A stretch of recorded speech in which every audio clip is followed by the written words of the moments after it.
Cápsula antiestrés. El domingo pasado empezamos esta enseñanza y vimos las tres primeras cápsulas para combatir ese mal, óyelo bien, ese mal que está tocando la puerta de muchos. Está tocando la puerta. Y es normal que el estrés llegue a nuestras vidas, en situaciones, en circunstancias. Es normal que el estrés toque todos los días nuestra vida. El estrés muchas veces nos va a ayudar a identificar el peligro para esquivarlo o huir de él. El estrés también nos puede ayudar a poder activarnos a realizar una labor o un proyecto que de repente tú dices: wow, esto es grande, es estresante, pero lo voy a lograr. Y es bueno cuando el estrés llega en esa dosis pequeña para activarte. Pero cuando el estrés llega y se queda en tu corazón, es perjudicial para todo nuestro organismo, tanto emocional, físico y espiritual. Cuando el estrés llega para quedarse, se convierte en algo destructivo de tu alma, de tu corazón. Te quita el sueño. Y al no tener sueño, tu cuerpo no se recupera, porque está expectante, porque está preocupado, porque está angustiado. Y el estrés necesita salir.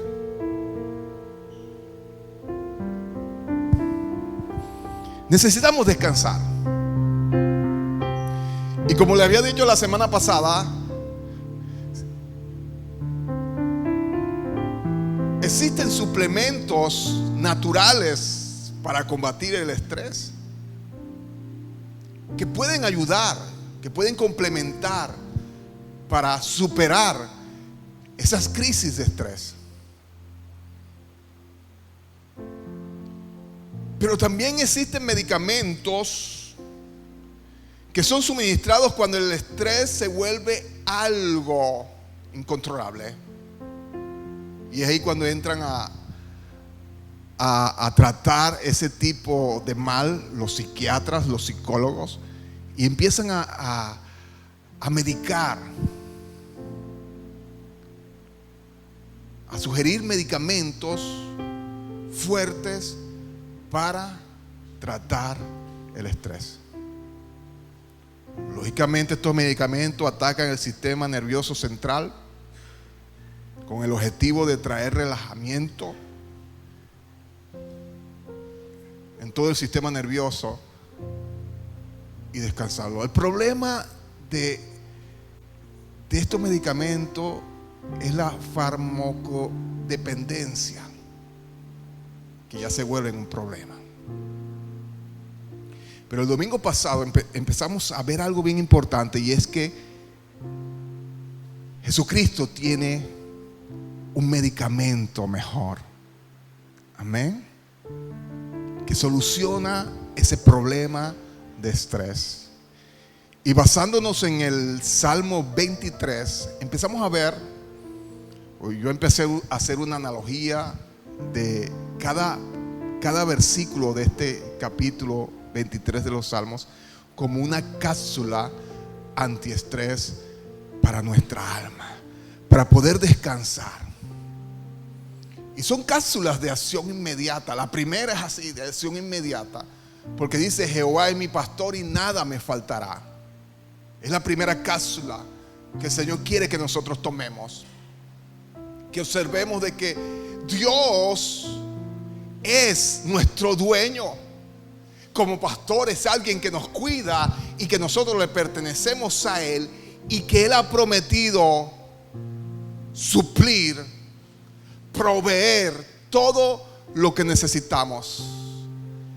Y me encanta porque David toma esta expresión como algo personal. Dice: el Señor es mi pastor. El Señor es el que tiene cuidado de mi problema. El Señor es el que tiene tiene cuidado de mi situación, de mi circunstancia. Y Él es el que quiere proveerme. Y esta cápsula, ¿sabes qué? Es una declaración. ¿Cuántos pueden declarar día a día esto? El Señor y mi pastor. Pero también es una decisión. Yo decido creerle al Señor. ¿Cuántos deciden creer al Señor?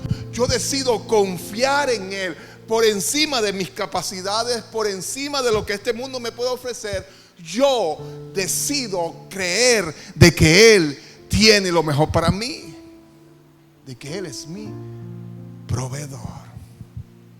Pero también nos habla de lugares de delicados pastos, me hace descansar. Y aprendimos que las ovejas necesitan descansar. ¿Cuántos necesitan descansar? Necesitamos descansar. Y estos animalitos, estas ovejas que son tiernas, que tú las ves, son animales dependientes que necesitan descansar, y ellas nunca van a descansar si tienen problemas, si tienen dificultades. Aprendimos de que las ovejas son bastante sociables y que si hay conflictos entre ellas no van a descansar hasta que se solucione ese problema.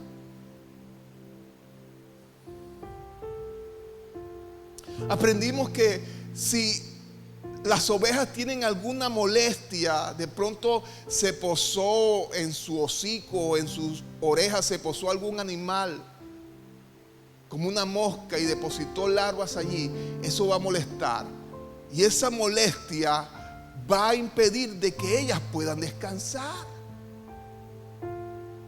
Hasta que no quiten ese parásito que está creciendo y que está perturbando, hasta que no lo quiten, no va a descansar. Y lo que el pastor hace es quitar esos parásitos para que pueda descansar. Así puede pasar en nosotros muchas veces. Cuando tenemos conflictos con nuestra pareja, o con papá, o con mamá, o con nuestros hijos, difícilmente podemos dormir. ¿A cuántos les ha pasado? No podemos descansar. Cuando tenemos conflictos en nuestra vida, no podemos descansar. Cuando tenemos problemas que no podemos solucionar, no podemos descansar. Pero en lugares de delicados pastos, Él nos dirige para que podamos descansar. Y esos 3 primeros versículos, que están las 3 cápsulas preciosas para nuestra alma, nos muestran un lugar maravilloso, verdes pastos, aguas de reposo. Y me encanta, ¿sabes? Porque si tú lo puedes ilustrar en tu mente, puedes ver un paraíso donde hay alguien que te dirige, donde hay alguien que te cuida, donde hay alguien que te alienta, donde hay alguien que te fortalece. Es maravilloso. Pero hoy te voy a enseñar de la 4ª cápsula, antiestrés. En el versículo 4, quiero que te vayas al versículo 4 de Salmo 23. Y aquí cambia el panorama. En los primeros 3 versículos vemos verdes pastos, aguas de reposo, un pastor cuidándonos.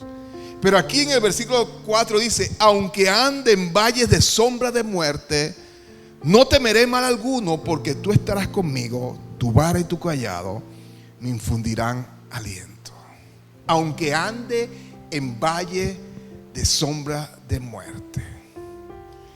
Y esta es la primera mención oscura o negra que aparece en este precioso salmo, valle de sombra. Como te dije anteriormente, David había descrito un paisaje maravilloso, delicados pastos, aguas de reposo, sendas de justicia.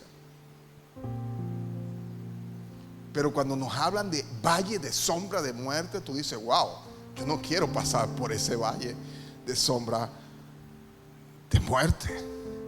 Nos gustaría quedarnos en los verdes pastos, en las aguas de reposo, que nos guíen por justicia, por rectitud. Nos gustaría quedarnos allá. Pero todo el tiempo no va a ser así. Todo el tiempo no vamos a estar en la cima. Ahí va a haber momentos que vamos a estar debajo, en ese valle de sombra. Y todos conocemos cómo es un valle. Un valle es un terreno bajo que está rodeado de montañas.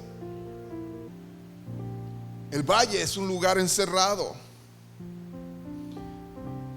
que muchas veces nos va a hacer sentir que estamos atrapados, que no tenemos salida. En esta vida no estaremos en la cima de la montaña todo el tiempo, todo momento. Llegarán situaciones difíciles que tenemos que atravesar el valle de sombra de muerte. Ahora, hay dos maneras de atravesar el valle de sombra de muerte. Lo puedes atravesar solo, con tu propia fuerza, con tu propia determinación. O lo puedes atravesar acompañado del buen pastor, que te guía por ese valle de sombra de muerte. Ahora, la ventaja del valle de sombra de muerte es que te enseña, es que te fortalece. La ventaja del valle de sombra de muerte es que prueba tu fe.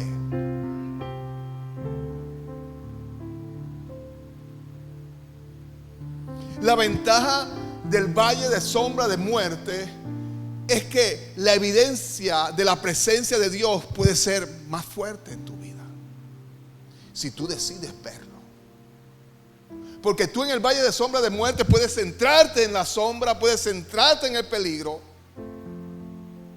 o puedes enfocarte en el Señor.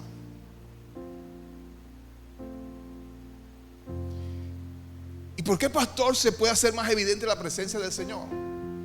Porque cuando tú estás cómodo, cuando tú estás en la cima, cuando no ves dificultades, cuando no ves problemas, no ves a Dios con tanta claridad. Es más, muchas veces sentimos que no debemos buscarlo porque estoy bien, porque nada me falta. ¿Para qué lo voy a buscar si estoy bien? Pero cuando estás en el valle de sombra, que hay una necesidad a tu problema, a tu circunstancia, tú empiezas a visualizar a Dios de una mejor manera. Y la ventaja del valle de sombra de muerte es que te lleva a buscarlo a Él, te lleva a ser dependiente de Él. El beneficio de la cima muchas veces dice: no tengo necesidad de Dios, yo estoy bien. Pero el valle de sombra de muerte te ayuda a ser dependiente de Él. Ahora, la sombra es algo que no está lejos, es algo que está cerca.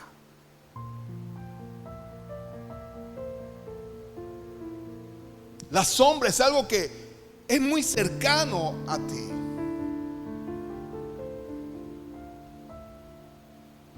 Pero la sombra es algo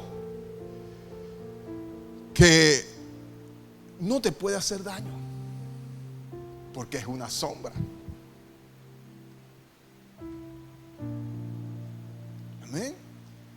Si tú ves la sombra de una espada, esa sombra de esa espada no podrá hacerte daño. Si tú ves la sombra de un perro bravo, esa sombra de ese perro bravo no podrá morderte porque es una sombra. Ahora, no debemos temerle a la sombra,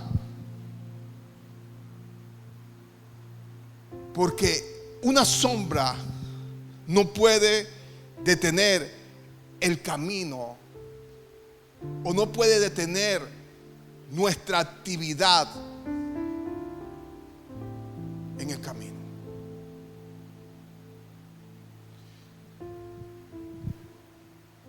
Por eso dice: aunque ande de valle de sombra de muerte, no temeré mal alguno. Ahora, la muerte en su sustancia ha sido eliminada y solamente queda la sombra. ¿A dónde está, oh muerte, tu aguijón? Dijo Pablo. Y Jesucristo venció la muerte. Y solamente queda ¿qué? La sombra. Por eso David decía: no temeré mal alguno. Ahora, podríamos decir que la presencia de Jesús no eliminó la presencia del mal, pero ciertamente infundió en nosotros valentía para no tener temor ante el mal. Porque esta es la ventaja de tener a Jesús como nuestro pastor. Él infunde aliento, Él infunde valor, Él infunde valentía. Y aunque el mal esté rodeando nuestras vidas, no podrá afectarnos, porque el temor hacia el mal ha huido de nosotros. ¿Cuántos se gozan con eso?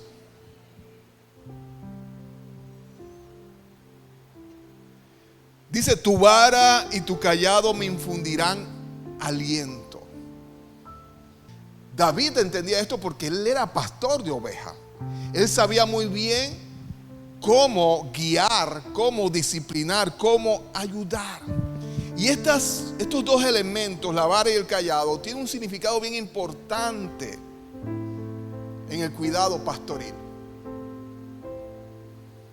Y no son elementos para maltratarnos ni para destruirnos, sino para edificarnos.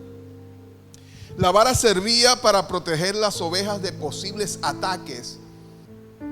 La vara servía para contar el rebaño, para corregir las ovejas. Pero también está el cayado. Y el cayado es esa vara que servía para guiar a la oveja. Y ese es así como una curvita en la punta. Y ayudaba a guiar a la oveja, a guiar el rebaño.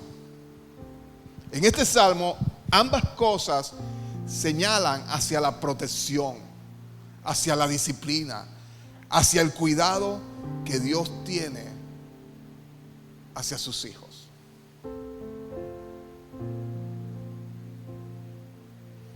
Ahora te voy a hablar de la quinta cápsula, versículo 5. Y es el Señor como anfitrión. 5 dice: aderezas mesa delante de mí en presencia de mis angustiadores. Unge mi cabeza con aceite, mi copa está rebosando. Aderezas mesas delante de mí. Ahora, sin apartarse del valle de sombra de muerte. Aquí en este versículo nos están hablando de provisión. Nos están hablando de la bondad del Señor. El Señor se presenta como el anfitrión que está atendiendo una visita en medio de un valle de sombra de muerte. El anfitrión se dispone a atender una rica mesa, a prepararla para que nosotros podamos ser atendidos. Ahora, si ilustramos este precioso pasaje, versículo bíblico del Salmo 23, encontramos una mesa, y la mesa representa generosidad. La mesa representa, ¿sabes qué? Provisión.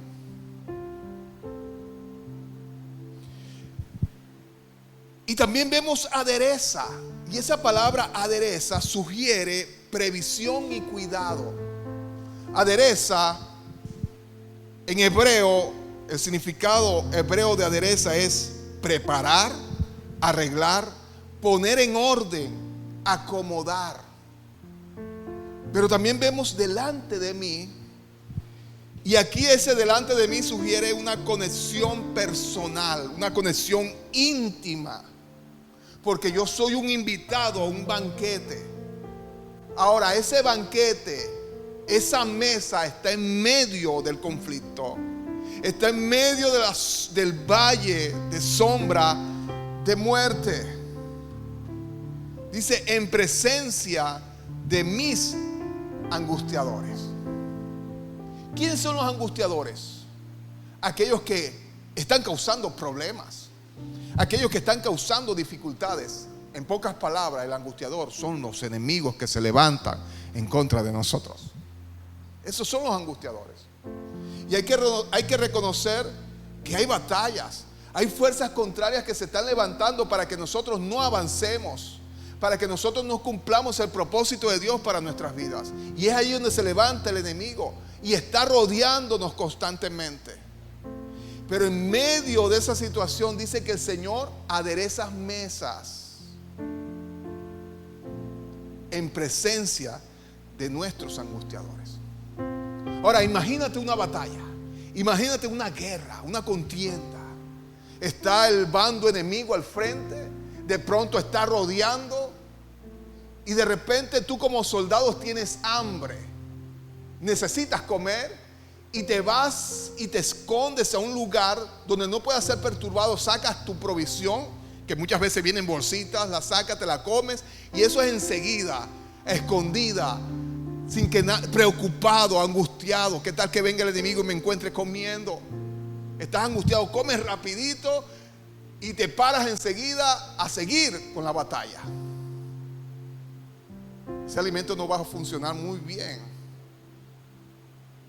o no vas a tener lo que necesitas, porque lógicamente comes y enseguida sales a batallar. Pero aquí vemos un panorama diferente. Vemos que el buen pastor, en medio del conflicto, en medio de la circunstancia, en medio del problema, él decide preparar una mesa en medio del campo de batalla. Y sabes, no lo va a hacer a la ligera. Lo va a hacer con todo el tiempo que él necesita. Y va a preparar la mesa, y el enemigo va a estar alrededor, y tú y yo somos los grandes invitados para comer en la mesa del Señor. Y no vamos a tener ningún tipo de preocupación, no vamos a tener ningún tipo de estrés, porque el Señor es el anfitrión que está preparando la mesa para que nosotros podamos disfrutar de ese alimento, aunque hayan problemas, aunque hayan dificultades a nuestro alrededor. Ahora imagínate al enemigo viéndote comer una mesa. Él quiere atacarte, él quiere destruirte. Pero el anfitrión dice: no lo puedes tocar, papito, porque ellos son mis invitados. No puedes dañarlo, no puedes destruirlo. No sé si esto te quita el estrés, pero quiero decirte, el Señor Jesucristo, en medio de tus problemas, quiere prepararte un banquete, quiere darte una provisión para que no estés estresado por la batalla ni por la guerra que esté alrededor tuyo. Va a traer el mejor alimento para que lo disfrutes en presencia de tus angustiadores, en presencia de aquellos que desean tu mal. ¿Y sabes qué te va a decir el anfitrión? Cálmate, hijo, no te preocupes, porque yo tengo el control de todo esto. Amén. Yo tengo el control de todo este problema, de toda esa circunstancia. ¿Sabes qué pasa cuando tú, como oveja, confías en ese pastor? Tú vas a ver las circunstancias como algo bien pequeñito, porque tu pastor está cuidando de ti. Tú lo estás viendo a él como el que te está cuidando, como el que te está tratando, como el que te está ayudando. Tú no estás viendo las circunstancias. Es más, ahí el enemigo se está mordiendo el codo porque no puede hacer nada contra ti. Porque el que cuida de ti es el buen pastor. Amén. ¿Cuántos se gozan con esto? Y después de ese gran banquete que disfrutaste con el Señor, que Él te dio en medio del problema, en medio de la dificultad, y dice que empieza a ungir su cabeza con aceite. ¿Sabes qué representa el aceite? Es la unción del Espíritu Santo. Y el Espíritu Santo es el aliento que tú y yo necesitamos para poder vivir, para poder seguir. ¿Cuántos necesitan el aliento del Espíritu Santo? Necesitamos su aliento, y ese aceite representa ese aliento en nuestras vidas. Ayer aprendíamos en el ayuno que hay un espíritu, el espíritu de Pitón. Y el espíritu de Pitón, ¿qué es lo que quiere hacer? Envolvernos, aprisionarnos, apretarnos y hacer que botemos el aliento de Dios, ahogarnos. Entonces botamos el aliento, pero ya no tenemos fuerzas para recibirlo, porque ese espíritu está aprisionando. Pero cuando el Señor es tu anfitrión, es tu pastor, ese espíritu no puede acercarse a ti. Amén. No puede aprisionarte. Y el aliento del Espíritu Santo de Dios va a estar con nosotros. Ahora, el aceite también era un agente especial para impedir de que las plagas se posaran en las ovejas, ya sea en el oído, en el hocico. El pastor cogía el aceite y bañaba su cabeza con aceite, sus oídos, su nariz. Y cuando venía la plaga a tratar de posarse, no podía hacerlo. Recordemos que las plagas son esas moscas que se posan y ponen los huevos, y esos huevos se convierten en larvas y después se vuelven algo bastante molestoso. Y ese aceite también funciona para que esas larvas o esas moscas no se posen a poner los huevos que después van a perturbar.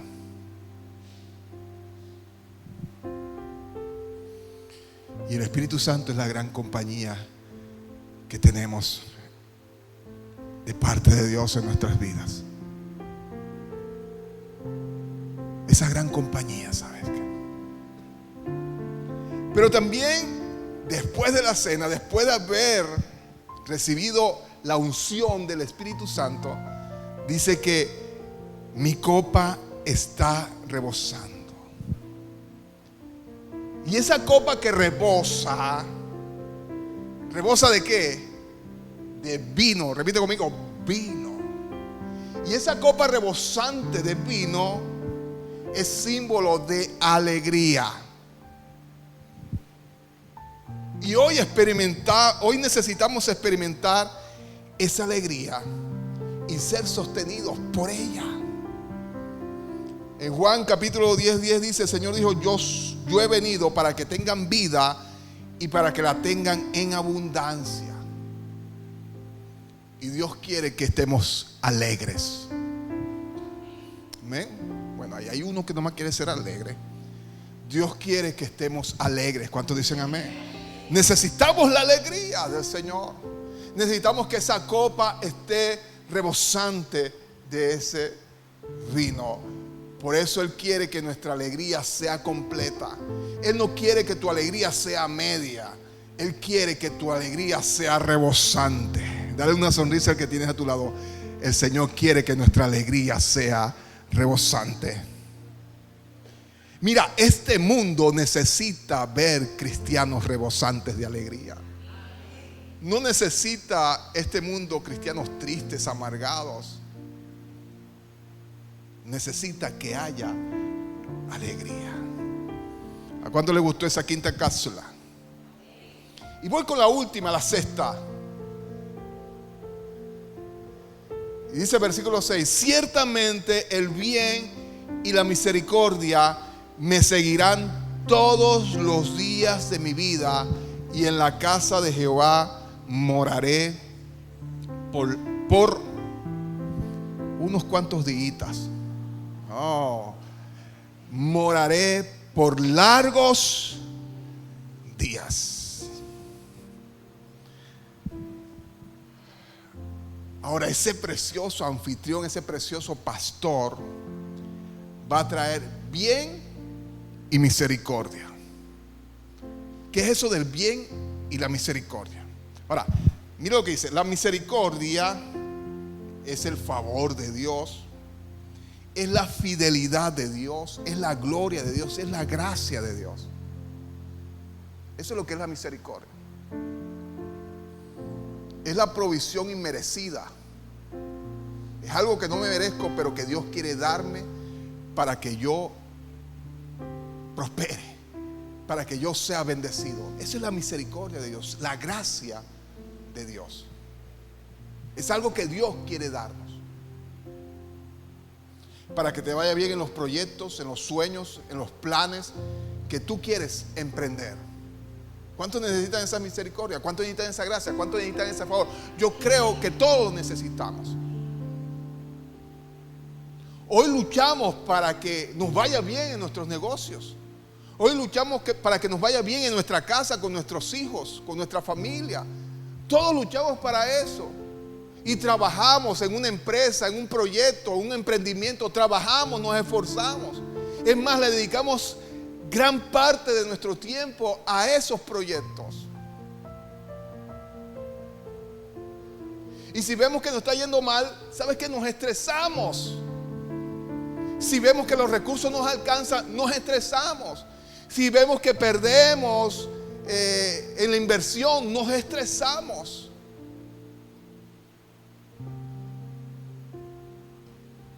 Y estamos luchando para que nos vaya bien en todo. Y llega el momento en que vamos detrás de eso. Estamos yendo detrás de la prosperidad. Estamos yendo detrás de la bendición. Y pareciera como que la prosperidad, la bendición corriera más que nosotros. ¿Cuántos han sentido eso? Estamos corriendo detrás de la bendición, detrás de la prosperidad. Y de pronto está cerquita, pero de repente como que toma fuerza y se aleja más. ¿A cuántos le ha pasado? Y se vuelve como algo inalcanzable, algo que no podemos atrapar. Y pareciera que tuviera más fuerza, más energía. Y al tratar de alcanzarla nos cansamos. ¿Y cuántos se han sentido agotados? He perseguido esto todo el tiempo. He perseguido esto, que mi hogar esté bien, que en mi hogar no le falte nada, que no haya necesidades en mi hogar. Pero parece que se aleja y no lo alcanzo. Emprendí con un proyecto y mi objetivo es que este proyecto fuera próspero, pero no alcanzo y me canso. Y las deudas crecen. Y cada mañana me levanto con el firme propósito de alcanzar esa meta, pero no la alcanzo. El bien representa bienestar, representa bondad, lo bueno, estar contento. Estamos tratando de alcanzar la alegría, la dicha, pero no podemos. Pero lo que me encanta de este salmo dice: ciertamente el bien y la misericordia me seguirán.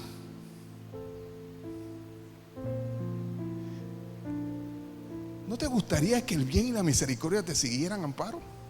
En vez de tú ir detrás de ellos. El bien y la misericordia te seguirán. Y realmente nosotros, para estar menos estresados, necesitamos que el bien y la misericordia nos sigan. No que nosotros estemos corriendo detrás de ellos y cansados y no podemos alcanzarlo, sino que podamos decir: estás detrás de mí, estás que me alcanza. Pues este salmo me dice que el bien y la misericordia te quieren seguir. El bien y la misericordia te quieren alcanzar. Amén. ¿A cuánto le gustaría eso? Ahora, aquí hay una clave bien importante. Porque dice: el bien y la misericordia me seguirán todos los días de mi vida.